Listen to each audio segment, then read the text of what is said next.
श्रीहरिवायुगुरुभ्यो नमः। ओं वंदे विष्णुं नमामि श्रियमथ च भुवं ब्रह्मवायू च वंदे गायत्रीं भारतीं तामपि गरुडमनन्तं भजे रुद्रदेवं।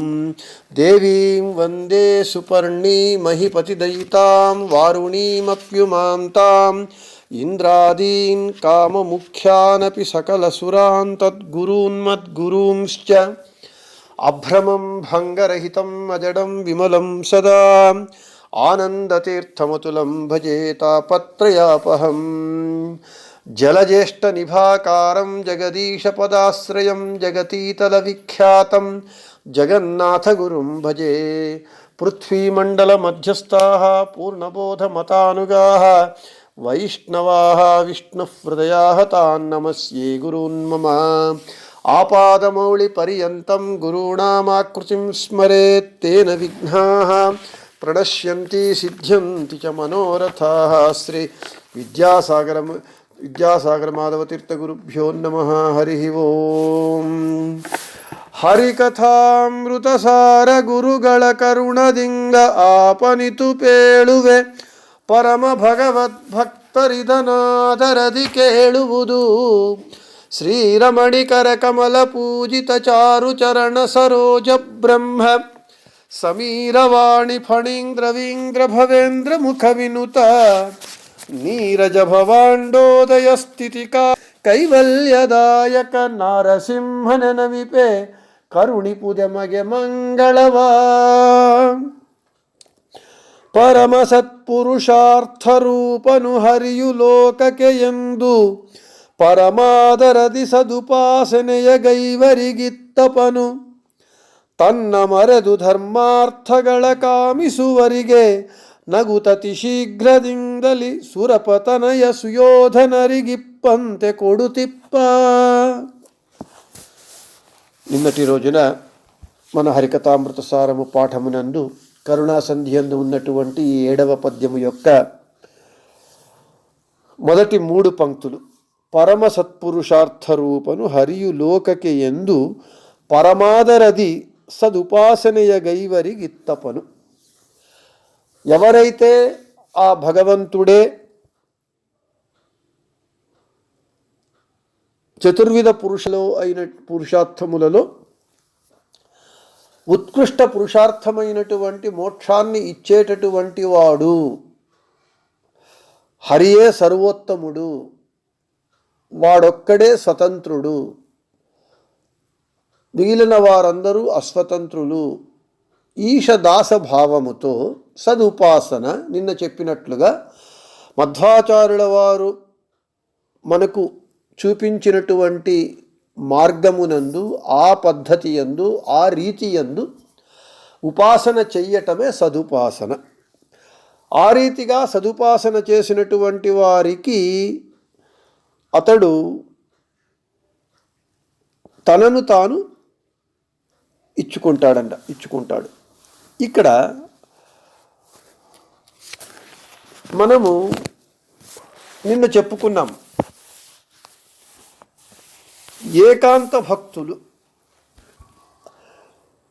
ఈ భక్తులకు భగవంతుడు మాత్రమే కావాలి, అన్నీయూ భగవంతుని కొరకే. చివరికి మోక్షము కూడా భగవంతుని కొరకు వాళ్ళు అపేక్షిస్తారే కానీ ఆ మోక్షాన్ని మోక్షము కొరకు అపేక్షించరు. ఆ మోక్షంలో కూడా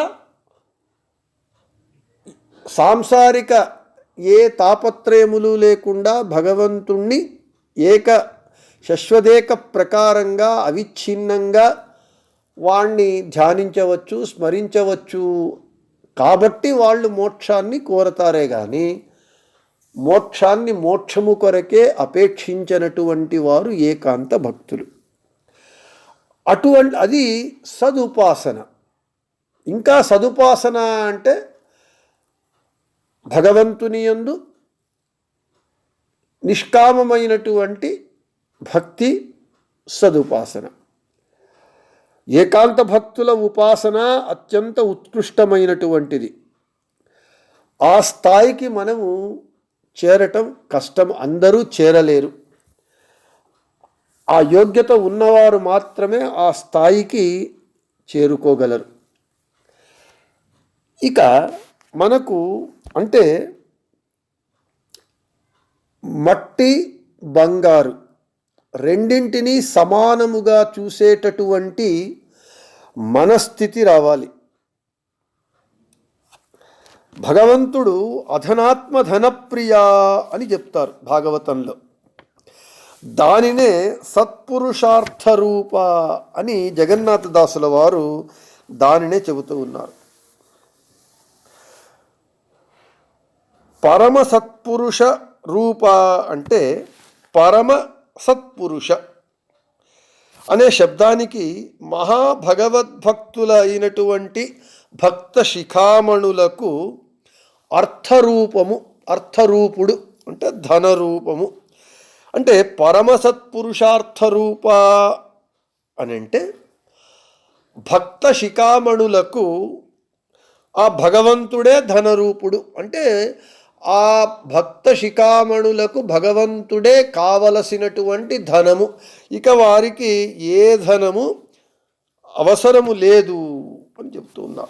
భాగవత చతుర్థ స్కందంలో హరిరధనాత్మ ధనప్రియో రసజ్ఞ అని చెప్తూ ఉన్నారు.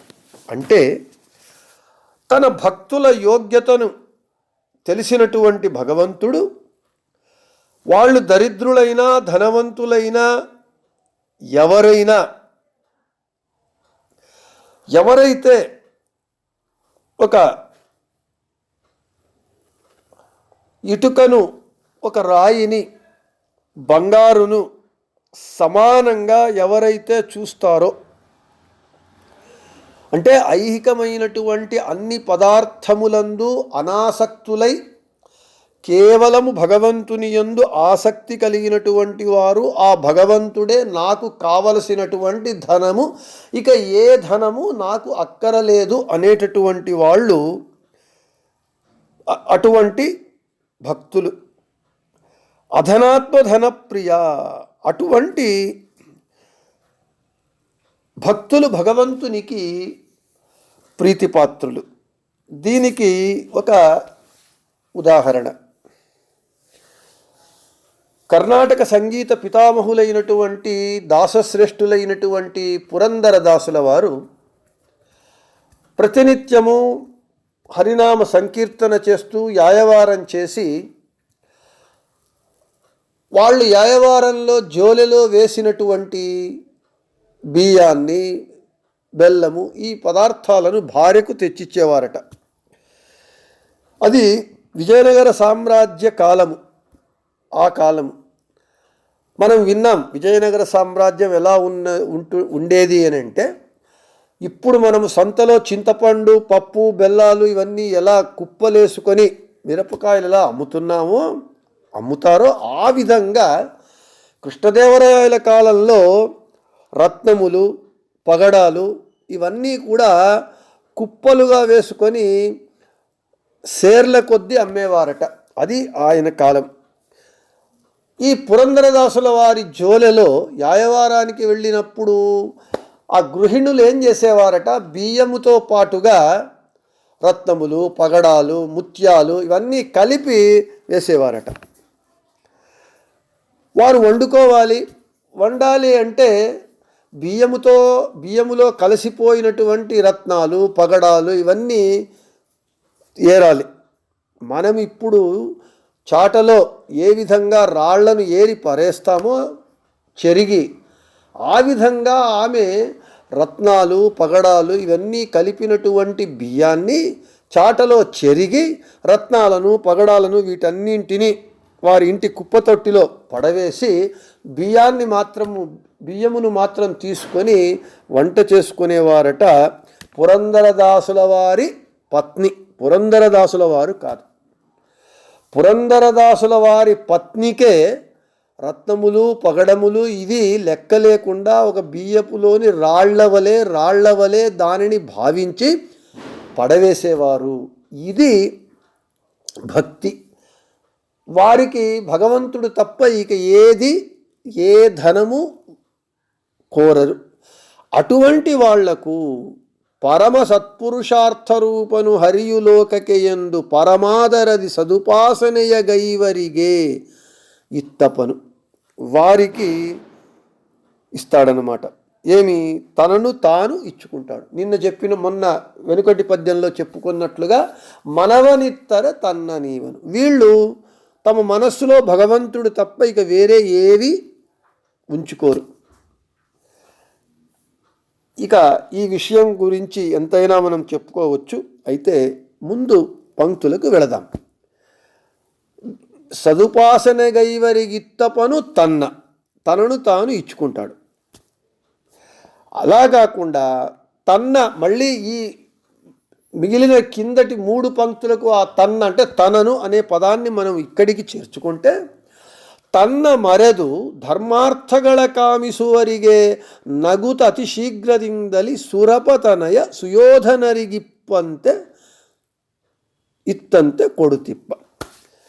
అంటే తనను మరచి అంటే భగవంతుణ్ణి మరచిపోయి, అంటే భగవంతుడు అక్కర లేకుండా మరిచిపోయి ధర్మ అర్థ కామ మోక్షములు చతుర్విధ పురుషార్థములలో ఈ ధర్మ అర్థ కామములు ఈ 3 కూడా మోక్షము కొరకు వానిని అపేక్షించాలే కానీ మోక్షము కాకుండా కేవలము ధర్మార్థ కామములను మాత్రము మనము కామిస్తే అంటే అపేక్షిస్తే కోరితే ఈ సంసారంలో పడి మనం ఇక్కడే ఉంటాం. పునరపి మరణం పునరపి జననం. అంటే మోక్షప్రదాత అయినటువంటి నిన్న చెప్పుకున్నట్లుగా విష్ణుర్హిదాత మోక్షస్య వాయుశ్చ తదనుజ్ఞయ, మోక్షప్రదాత భగవంతుడొక్కడే.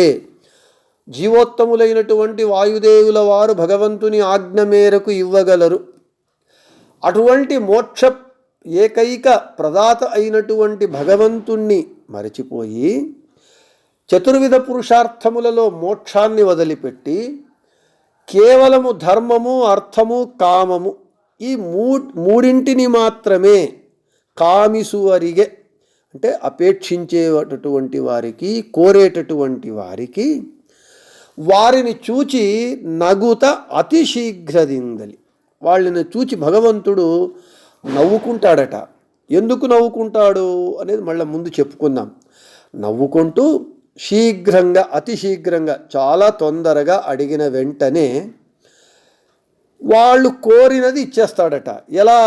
ఉదాహరణ చెప్తూ ఉన్నారు. సురపతనయ సుయోధనరిగిప్పంతే ఇత్తంతే కొడుతిప్ప. సురపతనయ, సురరు అంటే దేవతలు, అంటే అధిపతి అంటే ఇంద్రుడు, ఇంద్రుని తనయ కొడుకు ఎవడు? అర్జునుడు. సుయోధనుడు దుర్యోధనుడు.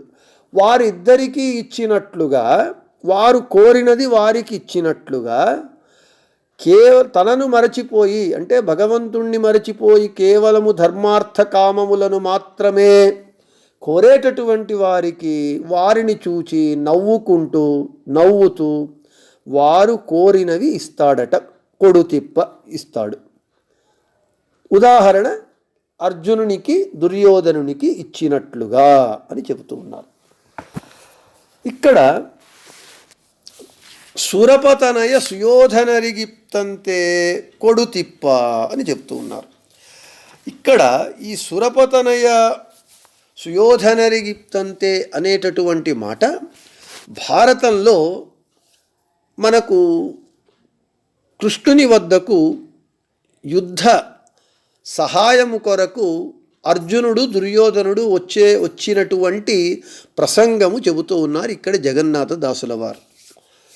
అంటే ఈ ప్రసంగాన్ని, ఈ ఉపాఖ్యానాన్ని, ఈ ప్రకరణమును జగన్నాథదాసుల వారు దేనికి ఉదాహరణంగా ఇస్తూ ఉన్నారు అనంటే భగవంతుణ్ణి అపేక్షించక అదే భగవంతుని నుండి కేవలము ధర్మార్థకామములను కోరేటటువంటి వారికి ఏమిస్తాడు? వారు కోరినది ఇస్తాడు.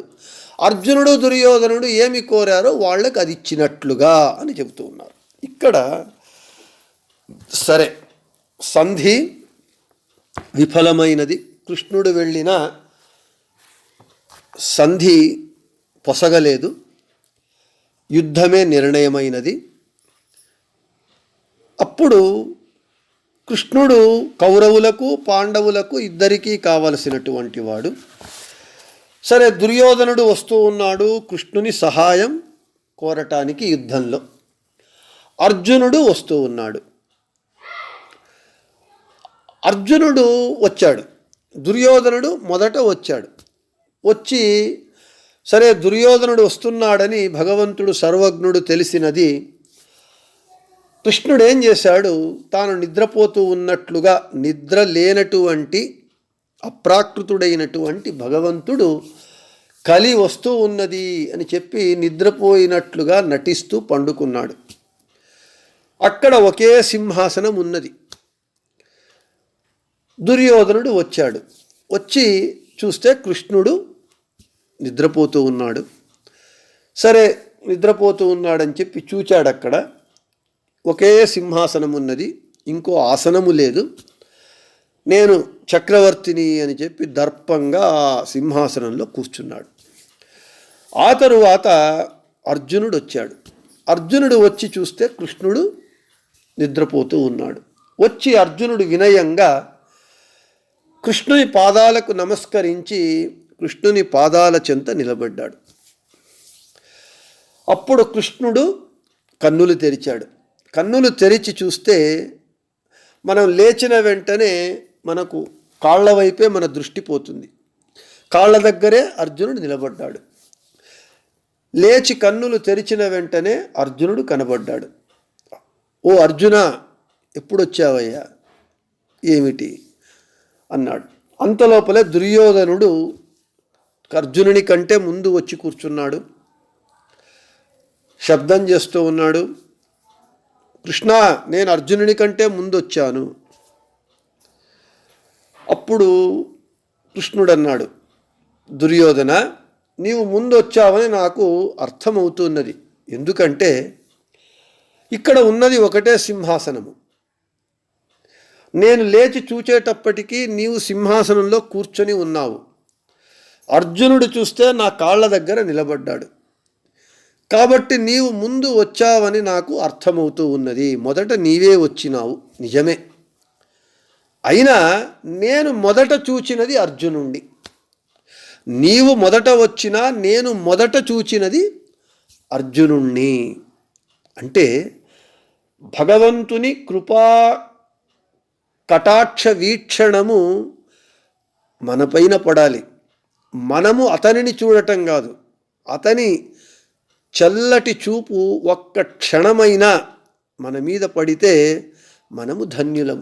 ఇక్కడ అదే జరుగుతూ ఉన్నది. నేను భగవంతుని కరుణా కటాక్ష వీక్షణము ఎంత గొప్పది, ఎన్ని ఆపదలను పరిహారం చేస్తుంది, ఎన్ని సమస్యలను, మనల్ని కష్టాలను పారద్రోలుతుంది అనేదానికి ఒక పురంధరదాసుల వారి ఉగాభోగాన్ని పదే పదే నేను చెబుతూ ఉంటాను. శ్రీపతియ కరుణా కటాక్ష వీక్షణ ತಪ್ಪುವಡೆ ಲಕ್ಷ ವೈದ್ಯರು ಅನೇಕ ಬಂಧುಗಳಿರಲು ಕಣ್ಣ ಕಣ್ಣ ಬಿಡುವರು ತಾಪಸಿ ಒಂಟಿಯಾಗಿ ಕಾನನದಲ್ಲಿರಲು ಅಂಜಬೇಡವೆಂದು ಕಂಜನಾಭನೆ ಬಂದು ಆಪತ್ತುಗಳ ಪರಿಹರಿಸುವ పురందర విఠల అని చెబుతూ ఉన్నారు.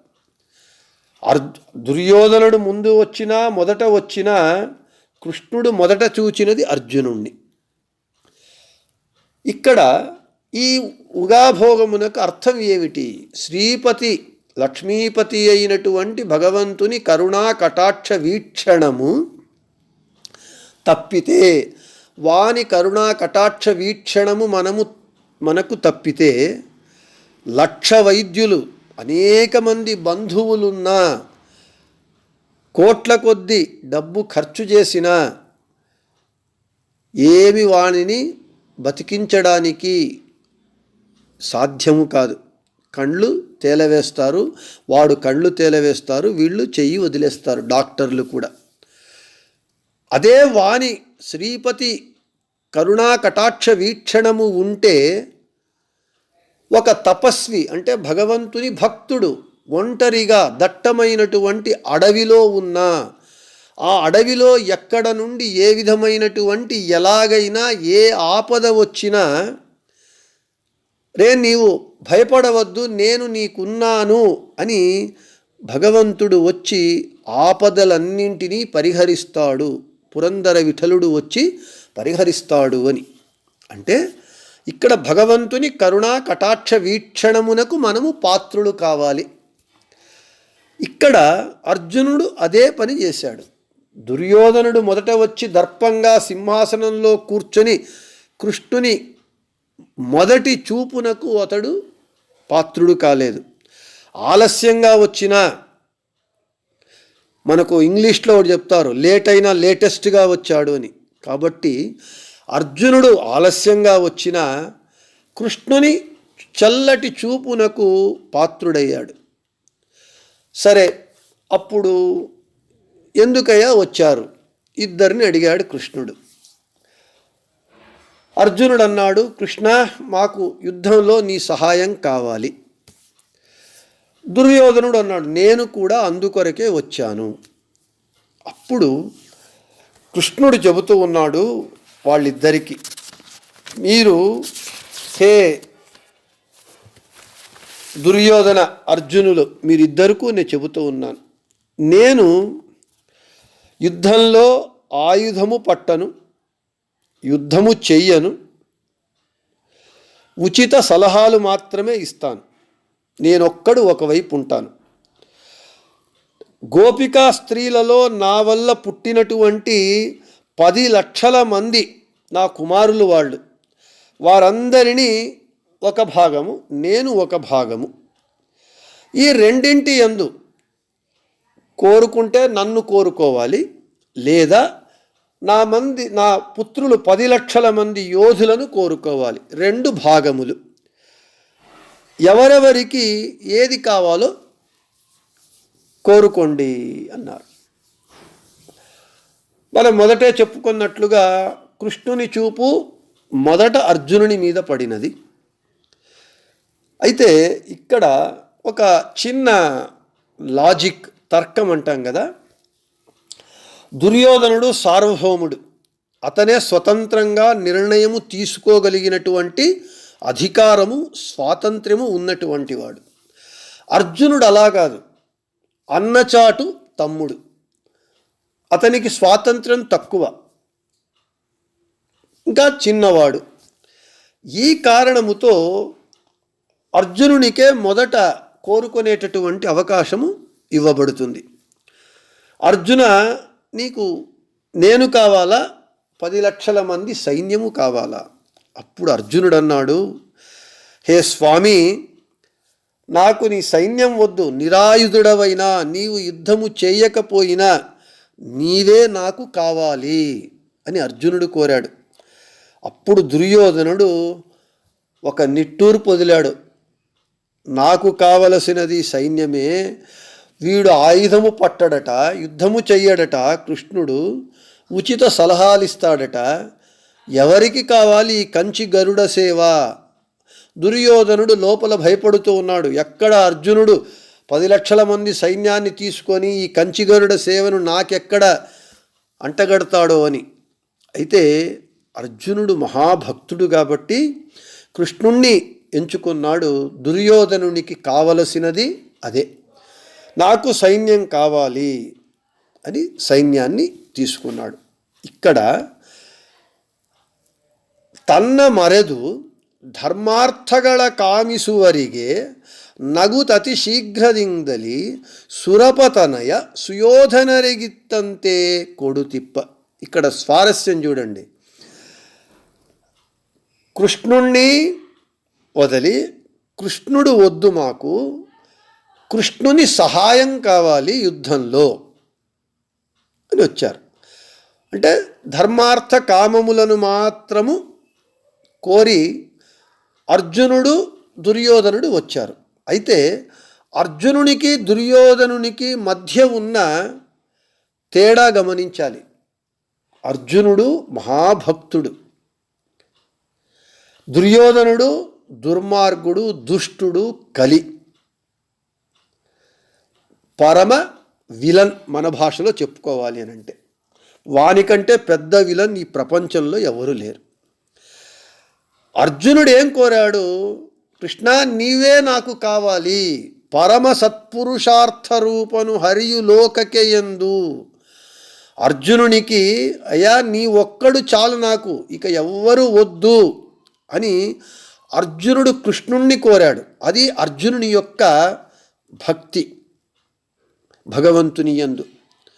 దుర్యోధనునికి కృష్ణుడు వలదు, కృష్ణుడు వద్దు, అయితే కృష్ణుని సహాయం మాత్రం కావాలి. ತನ್ನ ಮರೆದು ಧರ್ಮಾರ್ಥಗಳ ಕಾಮಿಸುವರಿಗೆ ನಗುತತಿ ಶೀಘ್ರದಿಂದಲಿ.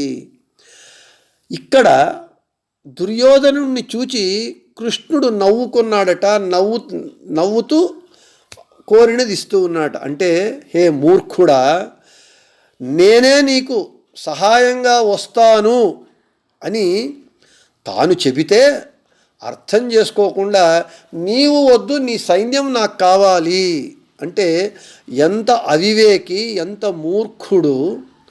భగవంతుడే అయ్యా నీకు నేను సహాయానికి వస్తాను అని చెబితే భగవంతుణ్ణి వదిలి కేవలము తన సైన్యాన్ని కోరాడు కదా. అటువంటి దుర్యోధనుణ్ణి చూచి ఒక మనకు నవ్వు, అంటే పిచ్చివాడా అని ఒక నవ్వు నవ్వి, ఇంత పెద్ద ఆఫర్ ఇచ్చిన అంత భగవంతుణ్ణి వదిలి కోరాడు కదా, అటువంటి దుర్యోధనుణ్ణి చూచి నవ్వుతూ దుర్యోధనుడు కోరినది దుర్యోధనునికి ఇచ్చాడు. ఇక్కడ అర్జునుడు తననే కోరాడు కాబట్టి వీడు సద్భక్తుడు, నా భక్తుడు అని తనను తాను అర్జునునికి ఇచ్చుకున్నాడు. ఇక్కడ నగుత అంటే ఎవరైతే భగవంతుణ్ణి మనము కేవలం ఏది కోరాలో అది కోరకుండా భగవంతుణ్ణి ఇటువంటి క్షుల్లకమైనటువంటి అంటే పనికిరానటువంటి చిన్న చిన్న కోరికలను కోరితే భగవంతుడు దుర్యోధనుని లాంటి అవివేకులను, మనం కూడా కొంతమేరకు ఆ కోవకే చేరతాం. హరివాయు గురువుల వద్దకు వెళ్ళి జ్ఞానము, భక్తి, వైరాగ్యము, దైవీ సంపత్తి అయినటువంటి దీనిని కోరకుండా సంసారము, పిల్లలు, డబ్బు, ఉద్యోగాలు, సంపద వీటిని కోరుతూ ఉంటాం. అటువంటి వారిని చూచి భగవంతుడు నవ్వుకుంటాడట. హే, ఎంత మీరు మూర్ఖులుగా ఉంటున్నారు, ఎంత అవివేకులుగా ఉంటూ ఉన్నారు. అయ్యా నేనే నీకు వస్తాను అంటే నీవు నాకు వద్దు, నాకు నీ నుండి సంపద కావాలి, అధికారం కావాలి అని కోరుతాం కదా. అటువంటి వాళ్లను దుర్యోధనుణ్ణి చూచి నవ్వినట్లుగా అటువంటి వారిని చూచి భగవంతుడు నవ్వుకుంటాడట. ఇంకా అర్థమయ్యేదానికి ఒక ఉదాహరణ ఏమిటి అని అంటే, దేశానికి ప్రధానమంత్రి దగ్గరకు వెళ్ళి ఆ ప్రధానమంత్రి అయ్యా నీకు ఏం కావాలో కోరుకో, నేను నీకు ఇస్తాను,